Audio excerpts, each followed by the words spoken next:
Beautiful people, it's me, Pamela, on my YouTube. Cho, no, what's the T? Siyahlazia. The relationship that Umkwanazi had with Ucedric, saying in general, the relationship that he has with Cedric Nkabindi is very, very sketchy. This relationship, guys, it's not make sure at all for me. I don't know what you guys think. This guy at Ad Hoc, Julius Malema, guys, those people will drag you to filth. He's busy contradicting himself, describing the guy. They just like, please, bro, like, we came to play with you here. As Lali, I read Lali Riketomo. We're not playing with you.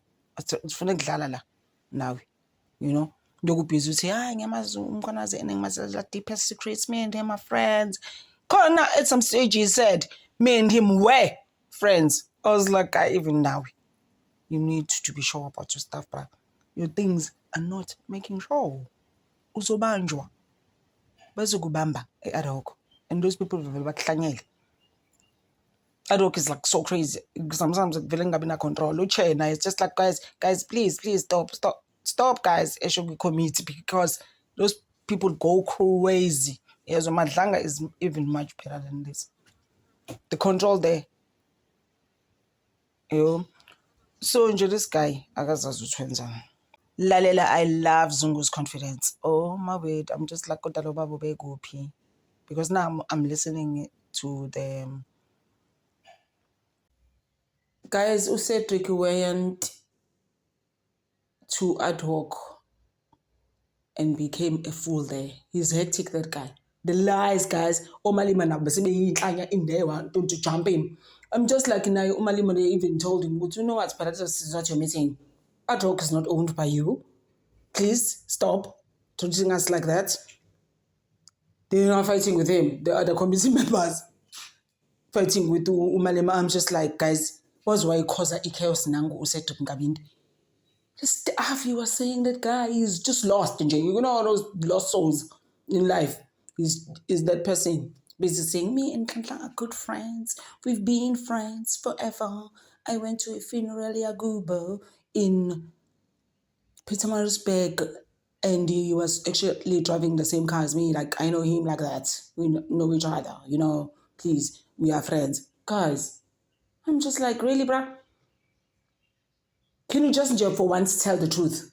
And people are even like, he doesn't even deserve the job that he has. And then they had to chase him out. It's just like, guys, it's a lot in South Africa. The comedy and the movies that you are watching on TV is like crazy things. Just a coincidence that you had planned to go to Mpangeni to visit Minister Nkunu when Lieutenant General Mkhwanazi also indicated that he would want to meet Minister Nkunu. Chair, in the context of this, it was not that the next day I had a planned appointment with Minister Nkunu. When General Mkhwanazi wanted me to accompany him to Mpangeni area, then I just started that, there's a person there that I was planning at one stage. It's been a while. Go and see him. So if you want me to go there with you, let's rather pass by and I want to greet the minister, of which General had no problem, and if also the minister had no problem. Can you tell us why Lieutenant General Mkhwanazi would want to meet the Minister of Water and Sanitation? General Mkhwanazi has never wanted to meet the minister. We were going to Mpangeni area as friends, two of us, to do our things. Then while we were in Mpangeni, I said, let's go past. I checked, the minister is around. Let's go past and greet him. That's how General Mkhwanazi has never even said he wants to meet the minister. It was just that we are now at Mpangeni, then it clicked my mind that the minister's house is at Mpangeni, and it's been a while, I never even meet him. Then I said, no, let's go past there. And fortunately, the minister had no problem as well. Then we passed. And you say at paragraph 33 in the middle of that paragraph, I went with Lieutenant General Mkhwanazi to Mpangeni to attend to his errands, That's correct, Chair. as he had asked me, and we also stopped by at Minister Mkhulu's house when you introduced him to Minister Mkhulu. That's correct, Chair. What were those errands that you referred to? Chair, I wrote it deliberately like this because it was personal stuff of General Mkhwanazi, where I was accompanied. General Mkhwanazi was a very close friend of mine. I think it's safe to say it was a boys' trip. Safe to say like that. Otherwise, me and him will get into trouble. Because I believe his wife and my wife are watching here. So I don't want to delve much. So you can't tell us much more, is it personal? Yeah, no, it was very personal. Things that we do with him are sometimes very personal. So wasn't Minister Mkhulu curious that the two of you're on a boys' trip, what are you doing coming to visit him? He did not even ask, what are you doing here? He did not even know we were in Pangen for what.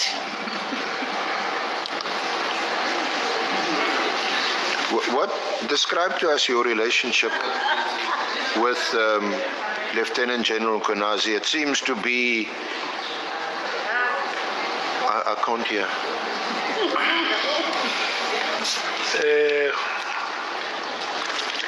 Honorable members, a boys' trip is a boys' trip.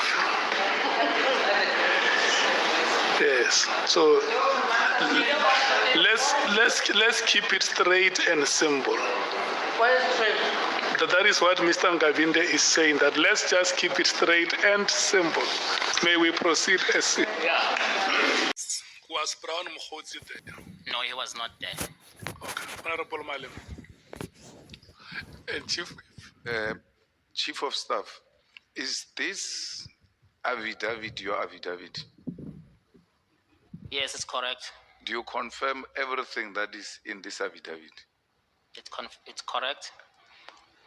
Did you have your gadgets when you were writing this affidavit? No, dates I was thumb sucking. So we are being given a thumbsucked information here in front of the nation, and we must accept that. Because the simple thing should have been to the evidence leaders, I don't have my gadgets, and as a result, I'm unable to give you an accurate information because you are under oath. Some of these things are going to come across as being lies under oath because you didn't have the equipment. So this information written here is not worth the paper written on because it's thumbsucked. Why should we proceed with these proceedings if you are saying you don't remember anything before or after? When you are caught, you change, it must have been before. Because here, paragraph 78, I confirm that I knew who Brown Mkhotsi was and that the minister too knew Brown Mkhotsi from Northwest. Lieutenant General sent Brown Mkhotsi's number to me, and I confirmed that it was indeed Brown Mkhotsi's number. This is a very serious detail, which you can't just give if you don't make reference to anything at your disposal. You even give specific date. You say 30th September. We struggle with our children's birthdays here. When you remember 30th September without facilities, and then you come and say, when it doesn't favor you, I don't have my gadgets. Therefore, I don't remember. But we have an affidavit which they are saying it was thumbsucked, Chair. Thanks. That is a sworn statement, and on top of it is the oath that has been administered here.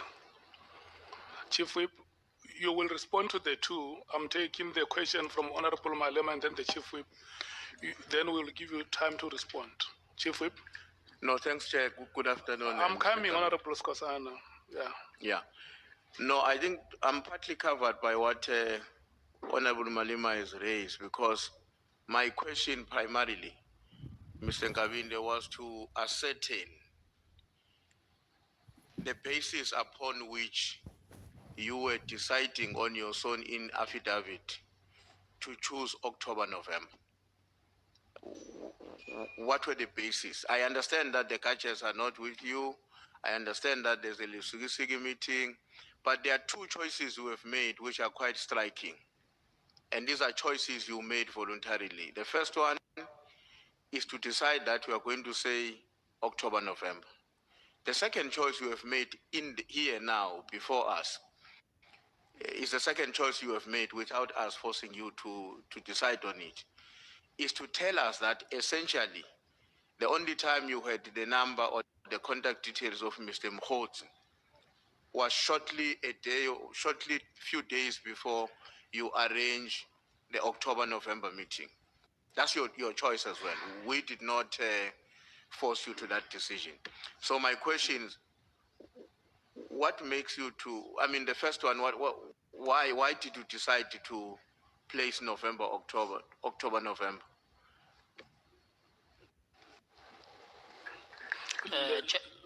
Let's start with the matters raised by Honorable Malema. Chairperson, when I was consulted by the evidence leader, I was upfront with them that it is so unfortunate that I can't be precise with dates because I don't have information with me because of gadgets. Then I was advised to more or less, do you think it could be when? So this, I made this reference based on that, of which now I can confirm, guided by the call of General Mkhwanazi, of which even that call, I can't be precisely, it was 30 September. I'm just guided by what he said. But yeah, I can be... Just hold it a moment. If we are not accurate in terms of the dates or the days, let's use the chronological method. Between the two events, which one came first? Lusiki and the October-November meeting. It means it was an oversight on my side. The meeting of Mkhotsi, it can't be after Lusiki. It's before. The meeting that of Mkhotsi will be before. And then General Mkhwanazi gave you Mkhotsi's number in terms of your sworn statement after at Lusiki, which comes after the October-November meeting. That's correct, Chair. But you say that was the time when you first got Mkhotsi's number. It was when you were given by Mkhwanazi. No, Chair. The first, I was given by the minister. I want you to understand it. How possible is that the minister requests you to have a meeting, to arrange a meeting, and the minister gives you Mkhotsi's number, then you call a meeting, the meeting happens, and then thereafter there is an event at Lusiki. General Mkhwanazi gives you again the number that you have already, and you confirm that indeed this is Mkhotsi's number. This is chronological. Hence, Chair, I'm saying, guided by the call of General Mkhwanazi, that he's asking me if I know Mkhotsi. That will be after I got the number from the minister, and that will be after the meeting of Mkhotsi and the minister, because there was no way I would have a number to confirm to Mkhwanazi without me having his number during of that meeting facilitation. Did both of them give you Mkhotsi's number? Both the minister? Okay, between the minister and General Mkhwanazi, who gave you Who was the first to give you Mkhozi's number? The minister. And then when General Mkhwanazi gave you Mkhozi's number, you already had it. Yes, I already had it. Then I had to confirm it. Why did you have to confirm it? Because you had already spoken to Mkhozi to arrange a meeting. No, General Mkhwanazi, it was on a different context. General Mkhwanazi was asking, do you know a person called Mkhozi? He said he knows the minister. Then I confirmed that, yes, we know that guy. Is this his number? He was further confirming. Then I checked that. I said, yes, it is number. Okay, we have to do this.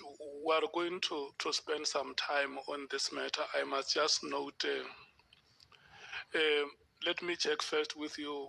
The answers that have been given to your question, Honorable Malema, do you want to make follow-ups? No, Chair, we see, Chief of Staff, we were very serious and you are under oath. You can't say, guided by Mkhwanazi's call, now you know that you actually received the number before that call. Because you are the one who's writing the statement. At paragraph number 6, you write about Mkhwanazi's call to you. And you even write a specific date. If you are guided by that, it should have guided you when you were writing it here.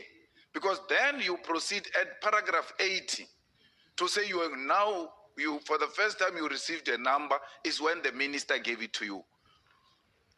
You get Mkhwanazi's thing on paragraph 76, which must now help you to remember when do I get this number. You still proceed to write October even when you wrote Mkhwanazi's thing.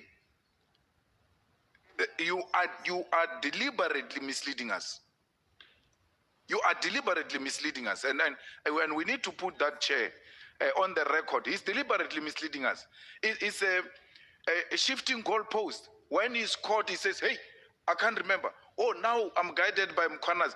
Mkhwanazi should have guided you when you were writing this. You wrote it on 76, and then you wrote the other one on 80. You read this affidavit. You wrote it, you read it. You then even confirmed that you understand what you wrote here. But what you wrote here contradicts exactly what you are trying to tell us. Can you accept that you are misrepresenting the facts here and that you completely want to apologize or to a particular extent even ask that you withdraw this affidavit and go and do a proper affidavit where you remember dates? Because this, once you start shifting it around, it's no longer the original affidavit. Once you start saying 80 must come before 76, then it's no longer the original affidavit before us here. You'll have to go and do a new affidavit and then do a sworn thing and then come and administer oath properly, because this is a misrepresentation which you must not accept as a committee. What is your comment? My comment, Chair, where in my affidavit, where there are specific dates that are mentioned or a period, I could apologize to the committee that it could be not a correct and a correct version because there was nothing assisting me in recollecting. But I did mention to the evidence leader that I'm having this predicament. And then evidence leader guided me that at least can you estimate? So it was on those bases. But if there are this discrepancy in terms of dates and the period, it's because I don't have a help on my accurate information from my gadget, which is over the month is not been returned to me.